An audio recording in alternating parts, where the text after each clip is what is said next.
Human neurons are stuck between shifting phases of matter, scientists say. Yeah, right? Okay, quote, it seems the brain is in a delicate balance between two phases. What the hell does that mean? Two phases, right? Okay, now phases, let's just back up for just a second and reiterate what this means. Phases. A phase of matter, all right, is what this is talking about. So in the physical sciences, a phase is a region of material that is chemically uniform, physically distinct, and often mechanically separable. And of course, we're talking about solid, liquid, gas, and plasma, okay? Actual phases of matter. Now, why are we talking about that with regard to the brain? I don't know. I don't know. And I don't think the science here is exactly specifically dialed in either. So let's read just a little bit of this because this is absolutely nuts. So the neurons of our brain may not exist in a single state of matter, new research suggests. Okay. As detailed in a study published in the journal Communications Physics, researchers have found signs that these brain structures reach or come close to reaching criticality, wherein the neurons are perpetually phasing between two different states of matter and can't be pinned down as exclusively being either one of them. Quote, the structure of the brain at the cellular level appears to be near a phase transition, says study lead author Helen Ansell at Northwestern University's Department of Physics and Astronomy in a statement about the work. Continue, quote, an everyday example of this is when ice melts into water. It's still water molecules, but they are undergoing a transition from solid to liquid. Now, yes, we are talking about this actual thing with our brain and the neurons in our brain. How wild is this? While these two states are, let me back up. What these two states are remains unknown. Now, this is the wild part, okay? So we've got solid, liquid, gas, plasma, the four states of matter. We've talked about the fifth state of matter, which I dubbed because, well, I'm a weirdo and I tend to make up terms, but I was calling the fifth state of matter in a particular show we did a year or so ago. I was calling it living plasma. Okay, so sort of a new state of plasma that's alive in some sense, sentient even, okay? So, of course, we can play with the terms as much as we like, but back to this and this weird article literally saying that human neurons are stuck between shifting phases of matter, okay? Now, what these two states are remains unknown. What? Right? What? But the findings illustrate the complexities of our brain's internal mechanisms and provide an avenue for explaining how our mushy, unassuming gray matter can play host to something as intricate as consciousness, while also hinting that human brains may have more in common with brains of less complex creatures than once believed. Okay, right? So that's a hell of a place to start. Indeed. Yeah, words are definitely hard. What's up, James? So, okay, so this is where we begin tonight. And so clearly, we're talking about this quote, it seems the brain is in a delicate balance between two phases. Now, why? And what the hell does this mean? And if we don't even know what these phases are, we can't quantify them scientifically. It's not gas, it's not liquid, it's not solid, it's not plasma. So what the hell is this? And what are we even talking about? Now, it got me thinking in a number of ways, okay? And specifically, it got us to, at least got my mind to the out-of-body experience with Dr. Robert Monroe and the Monroe Institute, because he did a ton of work, as many of you are familiar with, his books, Journeys Out of Body. What's another one? The Far Journey, I believe is what it's called. I don't know. He's got a few books and they're fantastic. And he's chronicling actually his journeys out of body. That's what he's doing. And he's one of the modern leading notable individuals in that regard. And specifically, he talks about this stuff as if, well, it's real, okay? And not just real in sort of out of body, the astral experience, the astral travel, astral projection, however you want to define the term. But he talks about it as if there are different places, okay? And we've talked about this in the past. We did a whole show on what he calls locale 2, okay? Well, he's also got locale 1, 2, 3, which are different, basically phases of the astral projection, okay? And different entities are in these, and we'll get into that and talk about specifically what they are as we go tonight. But the bizarre part is, it got me thinking about this business of the delicate balance between two phases in the brain with the neurons, okay? Because specifically, if that's the case, we sort of have this metaphysical mush happening in the neurons as we think, as we dream, as we do everything, as we astrally travel, as we do whatever it is that we do, okay? Which is absolutely wild. Well, what does it mean? I don't know. I don't really know, as usual. And by the way, all the disclaimers apply. There's no truth to be found here. This is just ideas. This is just sort of looking at the science, squinting in your mind's eye and wondering if there's connections here to some of these older ideas, okay? Some of the more esoteric leanings of individuals like Dr. Robert Monroe. Okay, so that's where we begin tonight. And there's a lot that goes into this because specifically we start with the delicate balance between two phases. And we don't even know what these two phases of matter are, which is even more bizarre. So what the hell does that mean? It seems very science fiction to even consider this as any part of a, let's say, scientific construct, and yet here we are. So yeah, right? The paper is linked down below if you want to read the paper in its entirety. It is pretty dense, but they are looking into this as specifically something a little bit more odd or strange than you ever might imagine, and including myself, and I'm a pretty weird guy to begin with. But anyway, so that's where we start tonight, and we're going to get into Robert Monroe and not just the states of consciousness for the out-of-body experience, but then also the different places, because this is what I'm thinking. So if the brain is in a delicate balance between these two phases, constantly sort of on this razor's edge, chaos actually is what it's called specifically. They're calling this another thing. The human's brain complexity verges on the brink of chaos, okay? So if we're actually in that sort of eternal state of the nice edge of chaos itself, and then the two states of matter are sort of balancing, it seems like our brain is sort of tuning into different experiences all the time. Back to that antenna, right? We've talked about the brain as an antenna and all the rest of that stuff. But oddly enough, it seems as if this is the case, then maybe our brain is tuned into these different places, like Robert Monroe suggested, locale 1, locale 2, locale 3, and even some other bizarre spaces where there's sort of a near-death experience place he called the park, and some other amazing things, which we'll talk about as we go tonight. But that's what's on my mind. That puts us where we need to be, because, of course, we are in a constant state of chaos on Troubled Minds. It is one of my favorite topics and terms, and so that's what we're going to do tonight. We're just hanging out, taking your phone calls, talking about this wild stuff. So the questions start as such. Now, if our brain is in a delicate balance between two phases of matter, two phases of actual matter, but we don't know what they are, what could they be? What are your theories here? Two, is it possible that this actual balancing between the two phases of matter is a way to sort of be a superposition aspect of sort of Schrodinger's cat a little bit, right? With the both alive and dead at the same time inside the box, right? What's inside the box? What's inside the box? Said Brad Pitt in that movie. Was it 7? I think it was 7. In any case, what's in the box? You don't know what's in the box. Don't go watch that movie. It's horrific.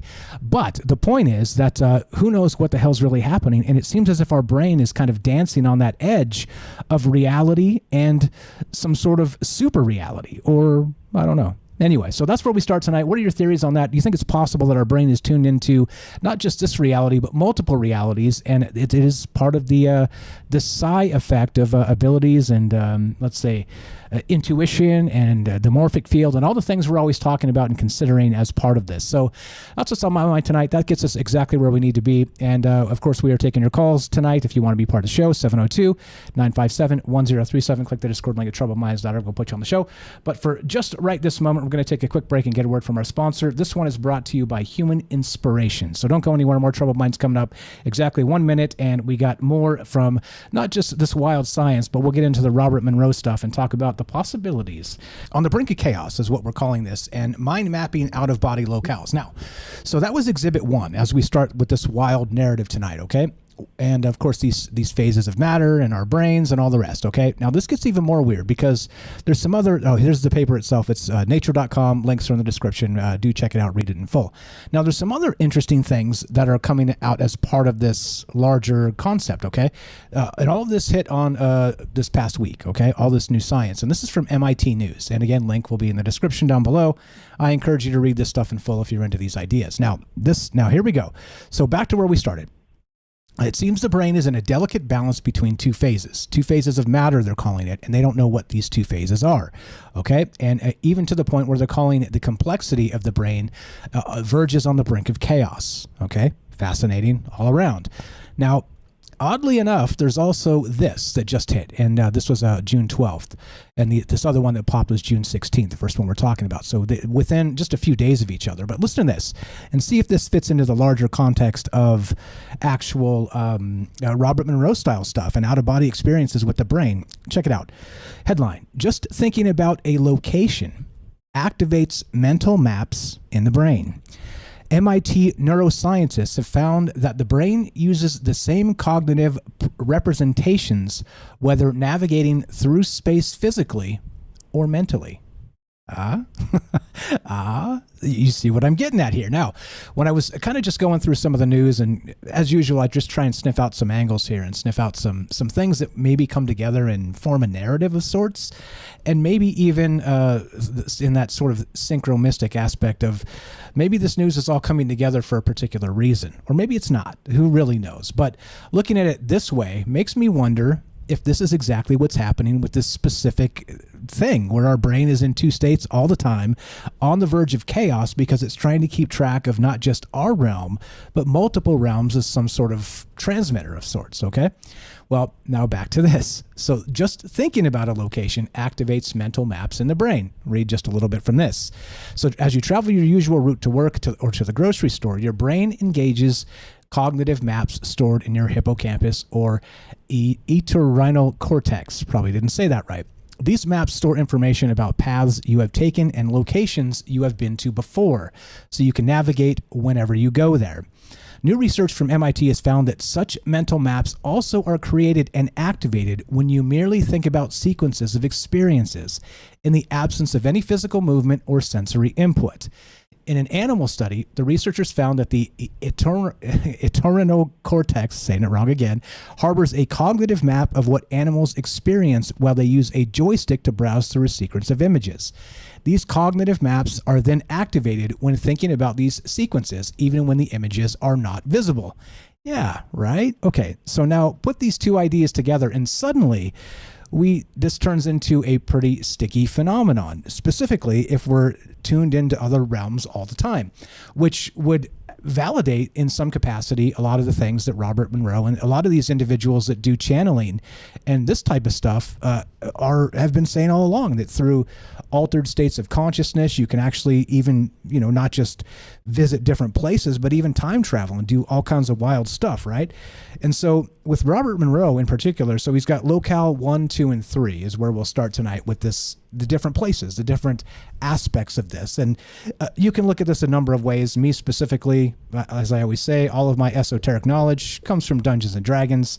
So I would go to the D&D cosmology of the prime material plane and the astral plane and then the elemental planes. And, anyway, you don't have to do all that, but you get what I mean. It still seems like there are other places, at least conceptually, that exist outside of the human physical time frame or that prime material plane, as in the actual specifics of Dungeons and Dragons. Okay, now let me read just a little bit of this to you. Now, locale 1, as noted by Robert Monroe, and this is where this starts to get weird when you start to consider all the possibilities, is this. I'll just pull it up on the screen here. There you go. So locale 1, and this will all be linked in the description down below so you guys can check this out. So here we go. So based on the information from Robert Monroe's books, particularly Far Journeys in 1985 and Ultimate Journey in 1994, here are a list of the main locales and environments he described along with a brief description. Now we'll do a few and we'll get to this later as we open up the show and get into more ideas. But locale 1 specifically is the physical, material world we inhabit in our waking state. This is the consensus reality that we experience through our 5 senses. Now that particular thing means that when you go out of body, you're able to actually view the world around you. So you go out of your body and you could go down the street, or you could go to Tibet, or you could go someplace in China, or that isn't China, it's someplace elsewhere, okay? Except the thing is this. It's just a facsimile. Like it's the direct place we live in with some slight changes, okay? And there are people there. You can actually interact with individuals as they're making dinner or things like this. And even Robert Monroe, famously in his book Journeys Out of Body, he suggests that he was trying to get proof that you could actually interact with people in the real world, and he pinched a friend of his just above the hip, pinched her to see if he could sort of press this into the real world and have her remember the experience through that particular pinch, right? And that's one of the famous things that he did and talked about in his book Journeys Out of Body. But the problem with that is, of course, well, there's lots of problems. But anyway, so he says that it was corroborated, that his friend actually was able to say, yeah, you know what, that particular thing happened, and I didn't know what it was at the time. I thought somebody, a close friend of mine or a roommate or somebody was in the home, and I thought somebody walked up to me and actually pinched me. Well, except Robert Monroe was out of body in locale 1 and trying to interact in a physical way with somebody in the physical world. Turns out he says you could, okay? That's locale 1. Now, locale 2, you want to get weird, is an intermediate astral realm described as an unstructured, thought-responsive environment. It is said to be populated by a mix of discarnate entities and living individuals having out-of-body experiences. So you're going to see other people doing their OBEs in locale 2. So locale 2 is characterized by its fluid, malleable nature where thoughts and expectations shape the perceived reality. And we did a whole show on locale 2. It's a wild thing to consider that there's a place that's sort of not here but not here. And we're able to even, in some capacity, use it as a, I don't know, like maybe a dreamscape of sorts, except maybe a awake dreamscape as part of the out-of-body experience. I don't really know regarding that, but it is wild to consider that these things maybe do exist, okay? So, of course, what do you think about the out-of-body experience as we get into this tonight as just another wrinkle to this? Has anybody out there accomplished this? Have you tried any of the Monroe Institute protocols? And what do you think about the different spaces? And back to the original brain stuff that we started with tonight, the human neurons stuck between shifting phases of matter. And then, of course, the weirdness of this specific second thing, where just thinking about a location activates a mental map in the brain. Do you think there's some connection here where we're sort of tuning into these spaces that maybe we're not directly familiar with, but our brain might be intimately familiar with from our dreamscapes or from our altered states of consciousness? And that could be any number of things, as you well know, being a human being and living in this world. So anyway, that's where we start tonight. That puts us just about where we need to be. We are taking your calls as we get into this, and there's a lot of things to talk about, and there's some other wrinkles that we'll add as we go. So we'll continue talking about the different locales of Dr. Robert Monroe of the Monroe Institute and the out-of-body experience, but then also there's some wrinkles that kind of bring this into the dream realm and even the temporal space. And, well, yeah. So do you believe any of this? Really becomes the question about the out-of-body experience and the ability of the brain to maybe be tuned into multiple things at the same time, multiple realities. And do you think that this is maybe what we're dealing with when we're talking about the brain in this delicate balance between two phases?